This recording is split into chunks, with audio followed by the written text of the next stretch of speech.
So, to be fair, I did promise at the end of the last rant video that if people liked and subscribed, I would do more. So, you've asked for it, frankly. So what set me off this time? Well, just hot on the heels of the last parliamentary question that tipped me over the edge, I've had another one which has done pretty much the same thing a matter of a couple of days later.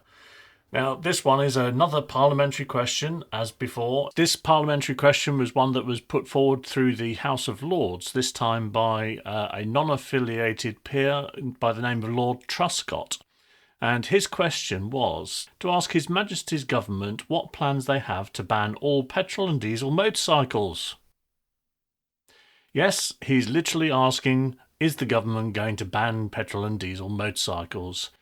Now, I know that there's an awful lot of kickback, shall we say, whenever we use the term about the government's plans to ban motorcycles and all this kind of thing, and everybody goes to great lengths to point out that they're not banning motorcycles, they're just going to ban the sale of non-electric motorcycles or non-zero at the tailpipe emission motorcycles. So it's not a ban of motorcycles, it's not a ban of petrol motorcycles, it's just a ban of the sale of new ones. Well, this parliamentary question shows that, yes, there are people out there in the government or in Parliament, should I say, who are looking to just ban motorcycles or petrol and diesel motorcycles, whichever way you want to look at it. This is a call for a ban on motorcycles.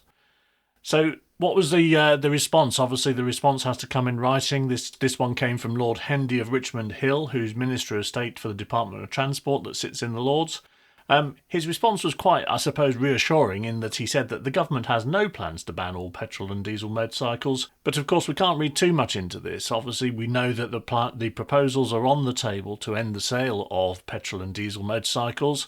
And it's clear to see that there's going to be those in Parliament who will be calling then, once they've banned the sale of new petrol and diesel motorcycles, to just go forward and say, right, well, we've banned the sale of them, so maybe we should just ban them altogether off the road. So all the existing ones, they can get banned as well.